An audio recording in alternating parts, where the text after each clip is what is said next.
You know we had to cap it off with Jesus. Edge life, you're too close to the ledge. We gon' push you forward a few steps ahead. It's that edge life. Oh, oh, gotta get it in your head, baby. Welcome to the edge life. You're too close to the ledge. We gon' push you forward a few steps ahead. It's that edge life. Oh, oh, gotta get it in your head. Welcome to the edge life.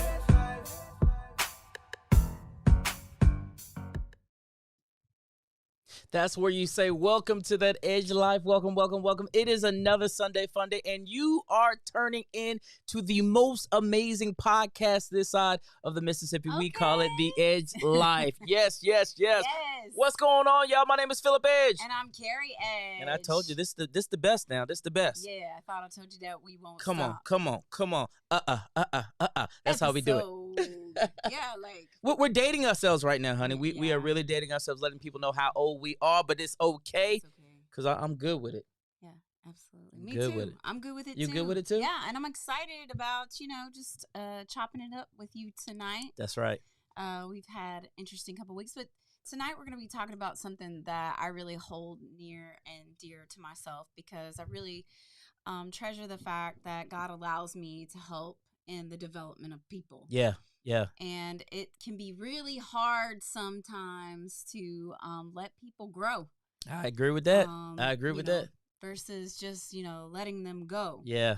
So sometimes, we think we need to like cut things off or just let them go or whatever the case may be, but we need to learn how to let people grow. Listen. Sometimes that's tough. So if you are one of those people right now who are in a situation where you just want to cut somebody off, you want to be done with them, you want to just be like, you know what, I'm tired of being sick and tired of this. I don't need to deal with this mess.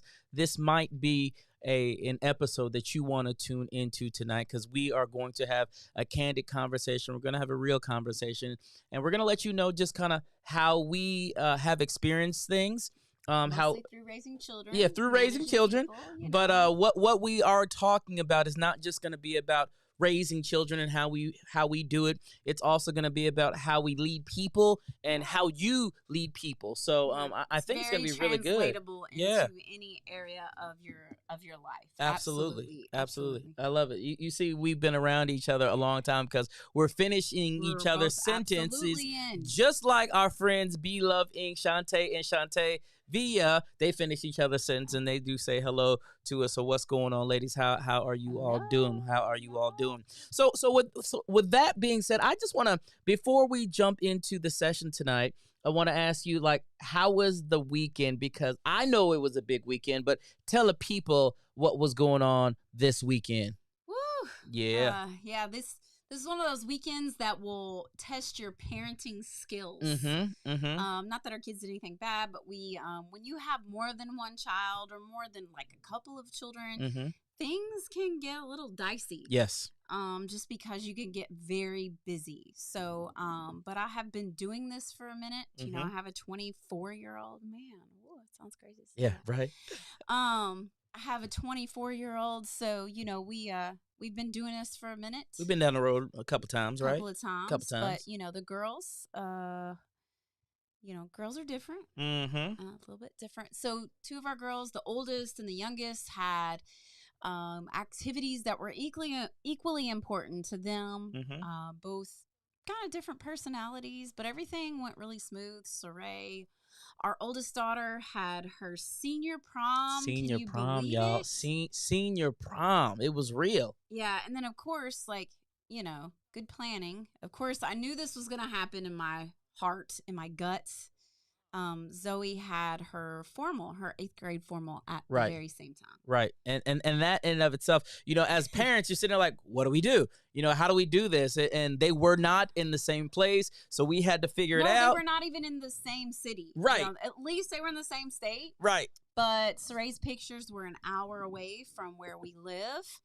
So we kind of had to navigate and negotiate. That's right. That's right. To make everybody feel like they were important, because they were, you know, and both of them were having a first and last really experience. But it was hard for them, you know, to really accept that the other was, you know, had something else going on. Absolutely. So, Absolutely. Yeah. And honestly speaking, it was a great weekend. Both of them looked beautiful. Yeah. If you've seen some of the pictures that we posted on well, actually, I secretly posted them on Facebook. I did not get approval to post them, but I was kind, and I was like, you know, I'm gonna wait until I get approval. But you know, you went ahead and did your thing. I was like, okay. I'm being dead. I'm just gonna do it. It was okay. Ask for I had already forgiveness later. kind of gone in, and the pictures that I took, I did Saray's pictures, and Yeah. I went in and I kind of deleted, you know, anything that was like messed up, or she might have been like, Mom, you know, if I would have been like iffy about it, I went ahead and deleted it. But no, you know, the kids were real great with each other, and just they both had a wonderful time. I did Saray's hair twice and Zoe's hair 3 times, but you know, we got everybody going at the time they were supposed to. The only people who I don't think really got going is like Mom and Dad, because we still tired, y'all. No, I got going at 6 a.m. So well, I know we got going. I'm talking about like everybody else is good, but we're still tired. Like, well, next day, we're still tired. A little different. We're still tired. I only got 4 hours of sleep on Friday to Saturday. So, but anyways, that was our weekend. We've had some eventful weekends. I had a birthday weekend last weekend. Yes. The dryer broke. We had prom and 8th grade formal, and the car broke. Yes. The tire was completely flat this morning. Yes. So we were already down one vehicle because another one was totaled out when someone, not my son's fault, but we've been down a car in a 7-person family for a month. Yeah. So y'all pray for your brother and your sister. It's real. It's real on these parts. It is real. And we always come from a real place. Yeah. And that's why tonight what we're going to share with you is going to be real, raw, and uncut. We've got 7 awesome tips for how you can let people grow. Yep. In any aspect of life, whether you're managing people, mentoring people, And then, of course, we're parenting people. That's right. That's right. So- And I'm gonna say this. I really want to start right here. You know, my dad, growing up, I talk a lot about my parents. Obviously, you know, my parents are still married.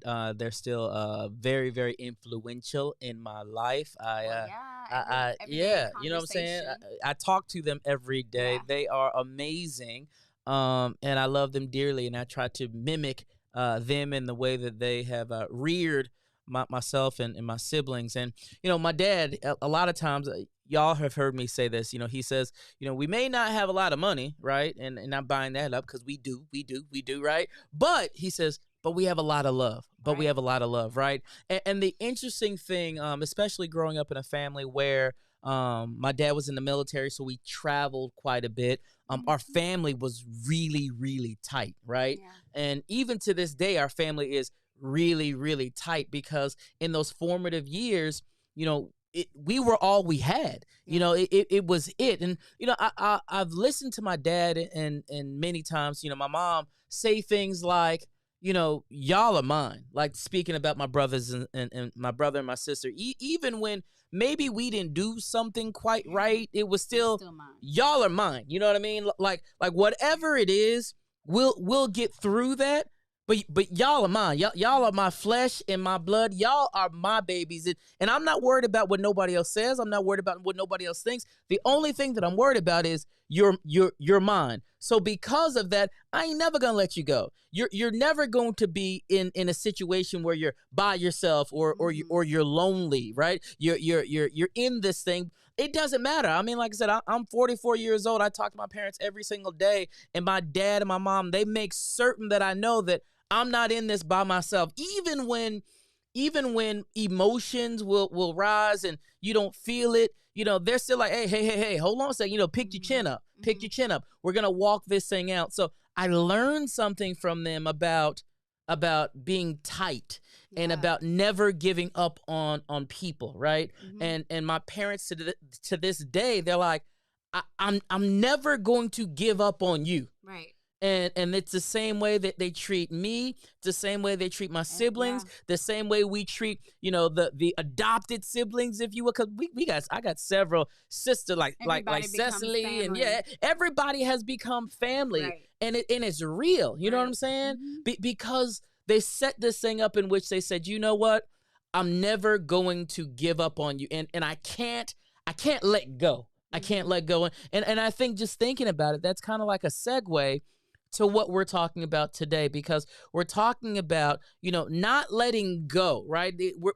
We're not going to let go of our children, of the team that we're working with, the people that we're working with. We're not going to let them go and just let them go out there and fall and do whatever. We're going to be there and we're going to support them, but we're going to do this through allowing them to grow. Right. And even though those words, let go and let grow, that they sound similar, they're two very, very different things. Yeah, and I think letting people grow, you know, it looks different. It does depending look on the different. situation, and so there may be times where you're not in their presence, Right. But you are in His presence Mm-hmm. on their behalf. You Right. know, you're praying for them. They're still growing. Right. As a result of what you're doing. You know, sometimes you do have to, setting boundaries doesn't mean that you let people go. That's right. It just means that you're creating the appropriate space for Correct. them to get the lesson that they need to get. Correct. Because in creating that space and in giving them the room that they need to grow, you're really developing them and developing their future, right? Yeah, absolutely. I was having a conversation with one of Zoe's. This is kind of funny. It just popped in my head with one of Zoe's little friends today. And he has a turtle. Yeah, it's a he, y'all. So I'm letting her grow. He has a turtle, and he's had the turtle for like 3 years. And his teacher has the same kind of turtle, and his turtle is much bigger. And he was just saying, you know, he's looked up the turtle, and the turtle can get really big and blah blah blah. But he's like, you know, my turtle's just, you know, about this big or whatever. And so I explained to him, well, the turtle, because it has survival instincts, it will not outgrow its environment. Wow. That's It good. won't outgrow its space. That's you good. know, just like a fish. Yeah, I had to hit it grow one within time. the space that it's given. That's and right. So sometimes when we look at people and we think, oh, why do they act so immature? Or they're doing this. It could be because you're not giving them the appropriate space that To they grow. need Come on. in the environment to grow. Yeah. Yes, Yeah. that turtle has a capacity, a natural capacity. But if I hinder its growth by not giving the appropriate space and setting the appropriate boundaries, etc., then I will keep them from reaching their full capacity. So if you feel like someone's not reaching their capacity, maybe it's time for you to check the space that you're giving. Wow. And it's not a matter of letting them go. It's about making the environment right. And those are the 7 things that we're going to talk about. How do you really make the environment right for somebody to grow in? That's good. That's good. That's Absolutely. good. Well, let's jump into it, because I know let's jump right in. we've been talking, and we want to make sure that we give the people, some things to chew on. I really appreciate all of you all chiming in and checking us out. If you are tuning in live, do me a favor and just go ahead and say hello to us in the comment section. Let us know where you are watching from on tonight. We'd really appreciate it. Also, if you are watching via replay, just put hashtag replay squad and let us know that you are also watching us. We like the replay squad on the Edge Life. We love the replay squad, but we love you also if you're watching live. And whenever you're watching, either That's live That's or on the replay, just let us know where you're watching from. We love it. We're always curious about where you at, where you That's at. it. That's it. That's it. Right. And share. That's right. And go ahead and share this out, because I truly do believe, as we move forward and just have this conversation, I believe that this conversation is something that is going to bless the people, is going to bless the hearers of this conversation. I think there are a lot of people right now who may even, whether they know it or not, they might be in a place where they're struggling with what we're talking about. So without any further ado, let's go ahead and jump into this thing on today and talk about the first one that we have for the people today. You want to kick us off? Yeah, so the language with this first one is very geared towards parenting, but at the same time, so we just said stop trying to raise a happy child or a happy kid. Come on. And the same thing, stop trying to make sure that your team, the people that you're managing, they have to be happy all the time. Right. So stop basically being a people pleaser. If you protect those that you've been called to steward over in any aspect or arena of your life, then what you're really doing is you're hindering their ability to adjust to circumstances and situations and to be able to manage themselves appropriately within whatever is going on. Right. And so what's going to happen is when they're not happy, nobody's going to be happy. Yes. And so they don't grow and mature. So I've been there where you've got the kid in the grocery store and let's say the Walmart especially. And they don't like the fact that you said no about something. Right. And then what happens? And so they start showing out in Walmart. Yeah. That's pretty embarrassing. Yes, it is. But we do this as adults too, even in the workplace. If you've set certain parameters and you've said no, or you've set a deadline and it hasn't been reached and you've had to give some feedback that's maybe not, to their liking. Right. Then all of a sudden, you get the pouty staff syndrome that's going on. Right. Or, you're mentoring somebody and you're like, no, that's, you're not making them happy because you're not feeding into what they're saying or buying into what's going on. And you've kind of corrected them a little bit. But correction is just a part of life. And if we're shielding our children from the unhappy things, or we're shielding anybody from stuff that's not so great, we're just enabling them to stay where they are and not mature. And we're disabling them in the sense they're not going to be able to adapt to change appropriately and manage themselves correctly. Right. And I know, again, even within the family or within the workplace, managing that change is critical. You know what I mean? If your team or your family cannot manage change appropriately, that's problematic for the growth of the whole. And at the end of the day, the whole does need to grow. You know what I'm saying? It's interesting that you bring up it's not about people being happy. Mm-mm. You know, one thing that I know that I've realized in the workplace, as well as just, you know, our familial circle, many times people don't necessarily, they're not like, hey, I want to be happy, hey, make me happy. I mean, many times that's not necessarily what they want. They want to be included and they want to be in the know. You know what I'm saying? So for example, in the workplace, instead of trying to make my team all happy and walk around with spirit fingers and, hey, everybody's great, you know, that's going to happen, right? That's going to happen when you have a great environment. But it's not about trying to make them happy. What it is about is helping them to be informed, helping them to make sure they have the tools that they need to be successful, making sure they're in the right place, doing the right thing, making sure that if they're not in the right place, we can figure out what's going on to help them out, right? But at the end of the day, I want to inform them and give them the information that they need so that they can be successful. Because I've realized many times we can disagree, right?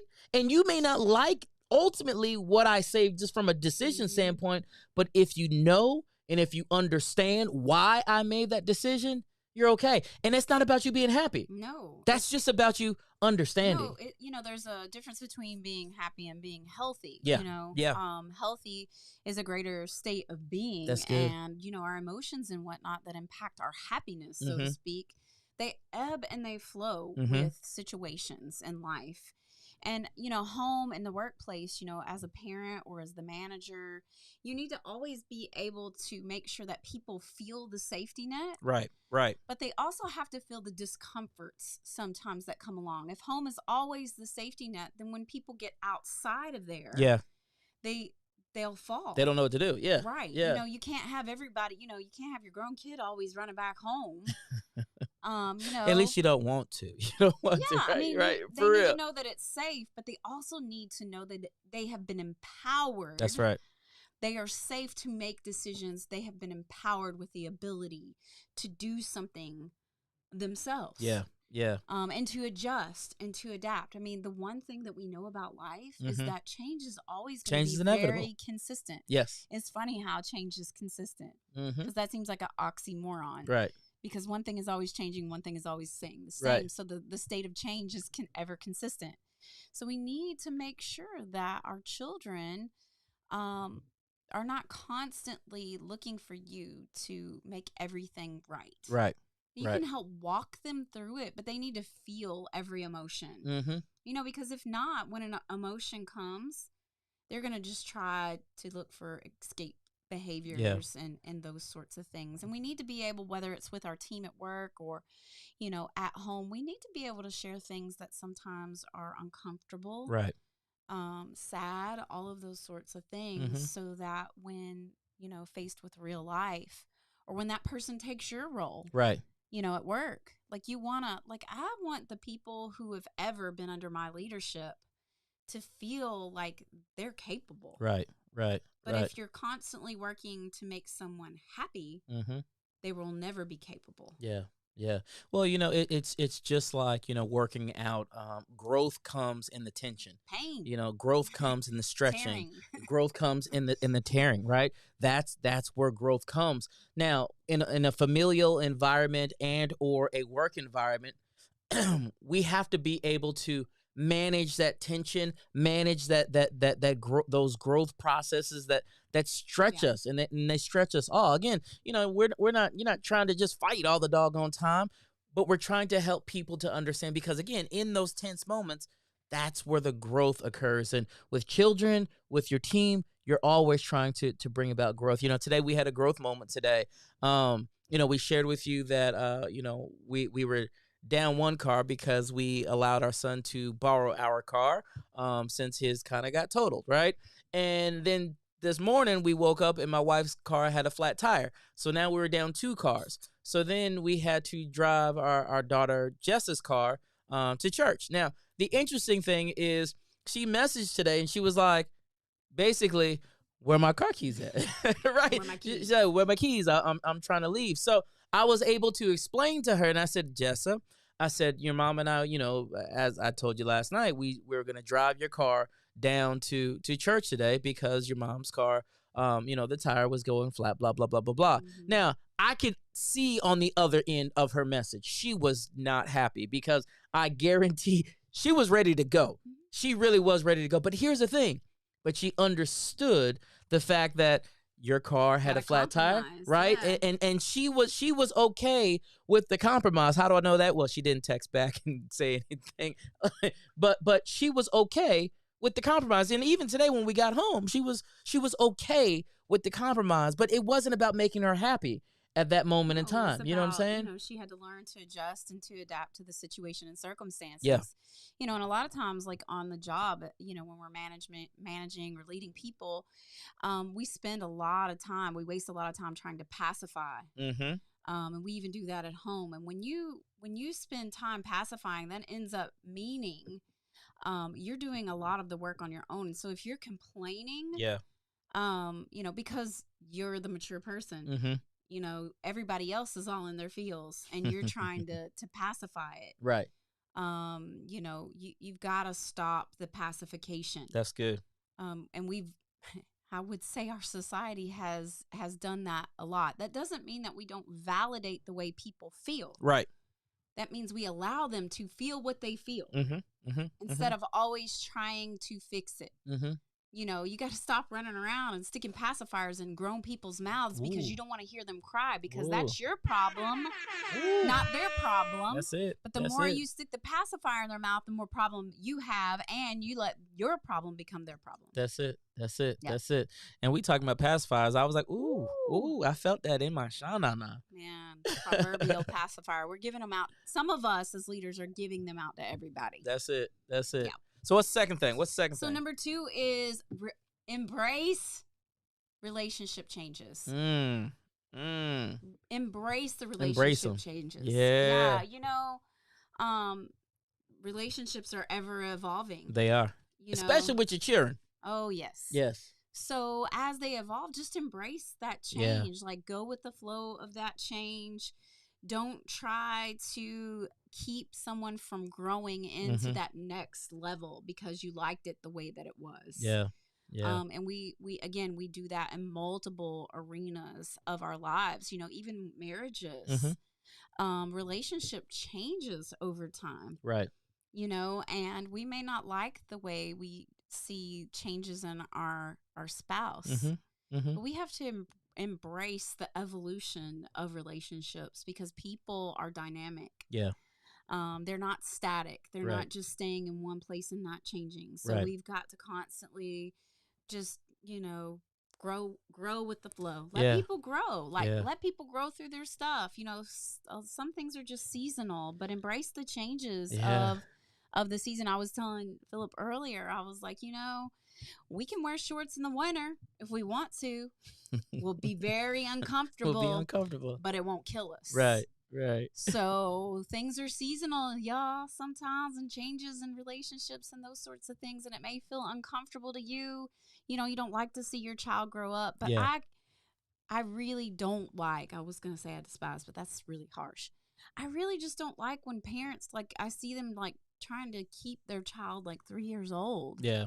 Yeah. You got to let them grow. You've got to let them grow, and you've got to embrace how your relationship is changing.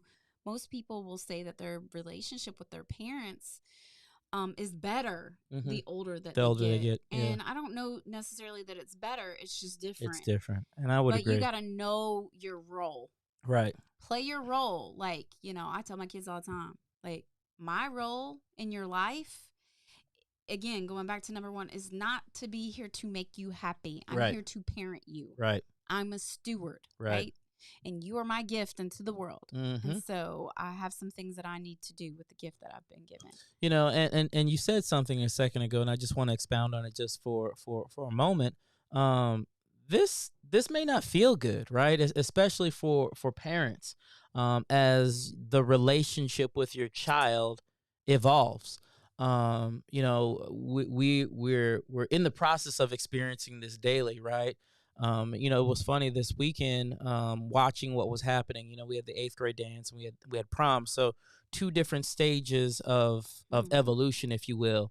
But both equally equally tough for me. You know, I had a moment when we were yesterday when we were out taking pictures, and I'm looking at my daughters, and in my eyes they'll always be my babies. You know what I'm saying? Like they'll always be my babies. You know, especially like I'm looking at Saray, who was my first daughter. You know what I'm saying? And I'm like, I still see her as my little baby, and I'm sitting there looking at her yesterday, and I'm like, oh, you're not a baby no more. You know what I'm saying? Like it's weird, and even over the past year with her being a senior in high school, it's been very tough. You know, with her having a male friend, it's been tough because I'm like, I'm your boyfriend. You know what I mean? Like I'm the only man who's supposed to be in your life. I mean, and when you think about it, it's the first man she's ever saw. I'm the first man she ever laid eyes on. You know what I'm saying? Like, so it's difficult, to really embrace that change. Yeah. Because again, they're my babies. With Trey, it was the same way. I mean, even, because some people are like, oh, well, it's easier with boys. No, it's not. It's just different. It's still the same, because I still look at Trey at 24 as, my little big head boy with the cowboy boots and the cowboy hat on. I mean, that's what I see. Right, the Tarzan loincloth. Y'all, we got to show you a picture of that one day. We'll probably get in trouble for it. But I've, over the past years, I've literally had to embrace the evolution of relationship. Last night, even with senior prom, y'all, I had a moment because I had to say, you know what, we've raised our daughter to be an amazing woman of God. Like we've raised her that way. So even last night, I had to say, all right, hey, she's 17, she getting ready to be 18. So if she don't got it now, hey, she don't got it. So I had to like take a moment and step back, and again, just kind of lean into it, as opposed to running from it. Yeah. And it's interesting that we're talking about this because it's happening in real time. Yeah. And I think, part of that with this relationship change is that the needs change. Yeah. But the thing that you have to understand is that we always need each other. Right. So your children always need you. It's just the role changes. Right. It's the way that they need you. They they needed Pampers when they were babies. And they need car payments when they're young adults. So True indeed. One is more costly than the other, but nonetheless, it's just different. So I think sometimes people have a hard time embracing the change in relationship because they're afraid, like they don't need me anymore. Right. Yes, right. I am 45 years old. I still need my mom. Right.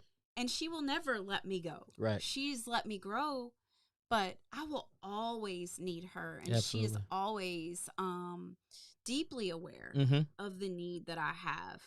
And it's just making sure that we are managing the needs that people have accordingly. Right. Understanding our role and our relationship to them so that we allow them to grow. Yeah. And I think this, and we can kind of transition into the next one, because I think that kind of leads into it, right? And the third thing is give them space. Right. Give them space. We talked about the space a little bit. Yeah. I mean, but again, space is a big thing. Carrie kind of knows how I operate now, and there are a lot of times when I want to say something, but I don't, because I know it's a growth opportunity with the children, right? Like I'll really want to just say, because I'm like, I'm the dad, right? And there's been a couple of times, like I can recall, because he's the communicator, and so he's got great communication skills. There's been a couple of times that I've had to remind him to just listen, like to just not say anything. Even though you are dad, it's hard. This is an irrational teenager. Know your role. Right. Know the level of maturity. Know your relationship to that person. Yeah. Know where they're at. Yeah. And just let them talk. Yeah. And so, giving them their space to just be expressive. Right. They're not hurting anybody. And it's, especially when it's just communicating, it is great for you, even as a manager, a mentor, a parent, to just sit and just listen Just let that person, let them mind them. Especially as a parent, it cues you into a lot of things that are going on in here that they don't understand. Right. And depending on how old they are, where their psychological development is, it just really gives you a good picture of them. So yeah, giving them their space. And it's a whole mindset shift that you have to have. It is. And honestly, you mentioned this, even in the workplace, as a leader in the workplace, I've had to learn sometimes to even sit on my hands and bite my tongue. Like literally, I'll be in a conversation with someone and I'm like, I have to give them space right here. I have to let them communicate right here. And in my mind, while I'm listening, I'm in my mind saying 1001, 1002, 1003, as I'm calming myself so I can focus in on what they're saying so I don't cut them off. The other thing, and I'll just give you this one little tip right here for people who might be in the workplace and you're trying to give people space, but you want to jump in there because you have something to say. Get a notebook and write it down. Let me say it again. Get a notebook and write it down. Because if you can write it down, the reason that you're trying to get your little 2 cents in there is because sometimes we think we're gonna forget what we're gonna say. So instead of just blurting it out, just get a notebook and write it down, and then give your undivided attention to that colleague, that coworker, that child, and let them get out whatever it is that they're saying, and then you can go back to your note and share. Yeah. And so, with this whole giving space, we're talking about a mindset shift from helping them to helping them help themselves. That's it. And so we were having this conversation and I was just sharing about how, I am very active in my leadership. And, I get kind of hands-on. I can be particular about the way I like things. But I've learned as I've gotten older in leadership, unless I want to burn myself out and disempower everyone around me, and even in the house, like I have to just help them help themselves. I have to help them be a part, and I have to just accept that they do things different. They think about things differently than I do, and that's okay. Give them space.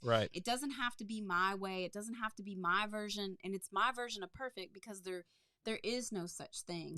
And the other part about giving space is helping people they got to learn to make decisions.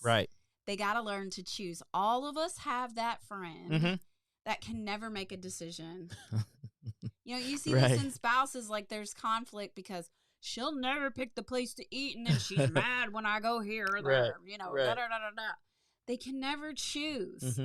Like they let their life just go past them because of indecisiveness. And so giving space allows people to be forced to make choices. And you can guide this along. Like if you're, in a work situation and you've kind of already been down that road before, and you're sitting there in your mind, that'll never work.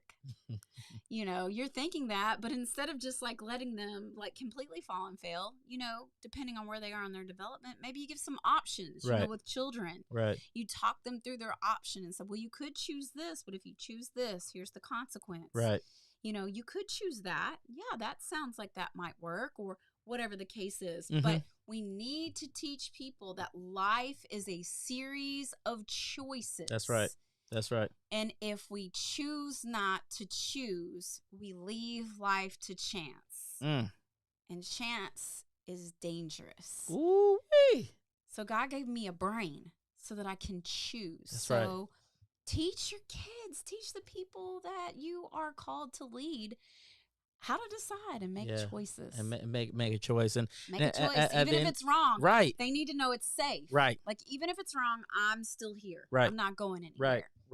Yep. And that's kind of that Mr. Miyagi syndrome, right? Where, I'm still there with you, while you're waxing on and waxing off. And it may not make sense now, but you still have a choice in the whole matter. But I'm going to stand here and I'm going to support you in and through the process. Yeah. Which, I led right into 4, which is let people make mistakes.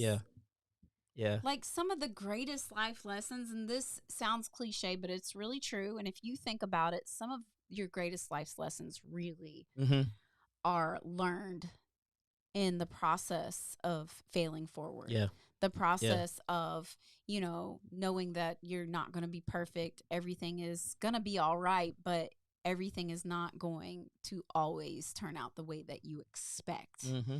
And so the only way to really fail is to not learn from a mistake that's made. I had a board member when I worked for Boys and Girls Club that I held in very high regard. He had managed at a large corporation for many, many years, and he was just a great guy. And he said this, and I found out later he wasn't the first to say it. But you know, if you're not making a mistake, you're not doing anything of value. That's good right there. So, you know, doing things of value requires a little bit of risk. Right. We can make it safe so they can grow, but we can allow them to make mistakes because it teaches people problem solving. Yeah. When you mess up, you're going to like, right. I messed up. Right. I got to fix this. And then, you know, also just gives people the ability to learn how to persevere in the midst of an obstacle. Yeah. And say, okay, I got myself in a pickle. Yeah. How do I get out? And I've seen our children like flounder with certain things. And I could go and like just go in and save the day. But I'm not a savior. If I was, there would be no need for Jesus. Come on, talk about it. Talk about it. Yeah. I can't do that. That's not my space. That's not my role. And the amazing thing, and when we think about it, even if we look at any movie, you know, it's not about being the hero. It's about helping and being the guide. You know what I'm saying? Like people want a guide. They don't want you to come in and play hero for them. They want you to come in and guide them and help them along the way. But that doesn't mean coming in and saving the day. Have you ever had somebody who always comes in and saves the day? Yeah, wouldn't you just get tired of the martyr? You get tired of that person. Or the hero personality. Yeah, you know, you just, especially like at work, you just look at them like, Yep. dude. The captain, you know what I'm saying? Da, da, da, da. Here I am. Like, you know, those people a lot of times, listen to me, parents, are creating the problem. Yeah. So that they can show up. Yeah. As like they saved the day. Yep. What is that teaching people? What is that teaching your children? What is that teaching the people you're leading if you always show up to save the day? What it's saying to them is that they're not able. That's right. That's right. They don't possess those skills. And that right there, that's a crazy thing because, you know, if you're always, if you're a leader and you're always coming in and you're putting your hand on things that you've given people authority over, you know what's going to happen, right? Those people are going to stop doing the thing that you have given them authority over because at the end of the day, you are doing this thing called micromanaging them, and people don't like to be micromanaged. So therefore, if you're sitting there like, okay, here's your authority, and then you go in and do it, guess what? They're going to say, well, if you can do it, you don't need me to do it. Yep, you're not leading. No. You've become a dictator. You've become a monarch. Ooh-wee. That true leadership is serving. And that's right. It's allowing people to serve. That's right. Alongside of you. Walk with me. Right. Walk you know, with now me. you have the ultimate responsibility. And that's where people like get messed up. They want to control. There's a difference between being responsible and controlling. Right.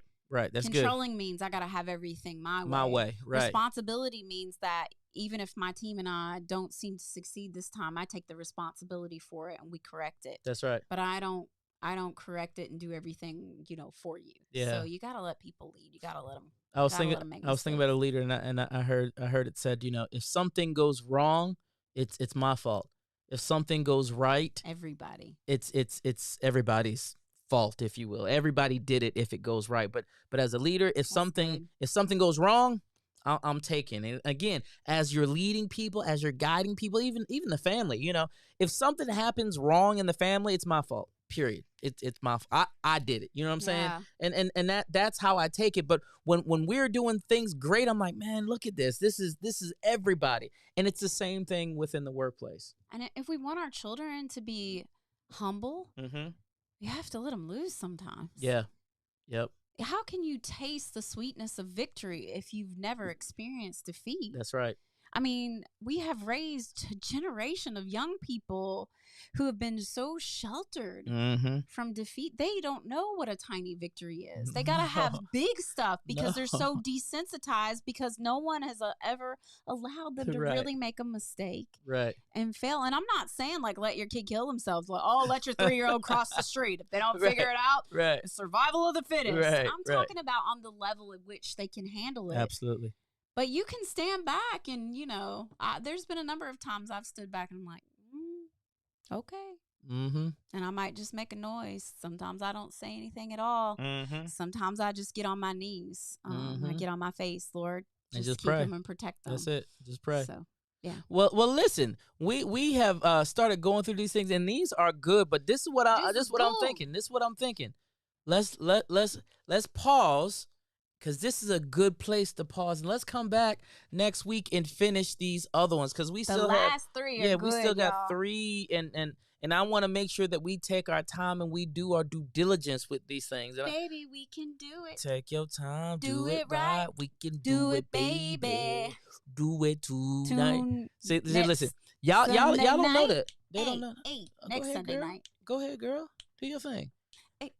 Y'all see what I deal with? So, anyways, listen. So we are gonna come back next week and we'll finish up the last 3 here as we're talking about don't let go, but let grow. Don't let go, but let grow. So, even as you go throughout your week, I want you to find opportunities where you can let people grow, okay? Whether it's your family, whether it's in the workplace, I want you to find some opportunities this week where you can let people grow. That's right. We want your life and every aspect of it to be in a flourishing, thriving condition. That's it. Let people grow. Let people grow. Let my people grow. There she goes again. Hey, with that being said, man, look, we appreciate y'all. We'll see y'all next week. Same time, same channel. It's the Edge Life. You know what it is. Well, holla.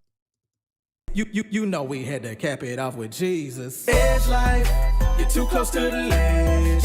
We gon' push you forward a few steps ahead. It's that edge life. Oh, gotta get it in your head, baby. Welcome to the edge life. You're too close to the ledge. We gon' push you forward a few steps ahead. It's that edge life.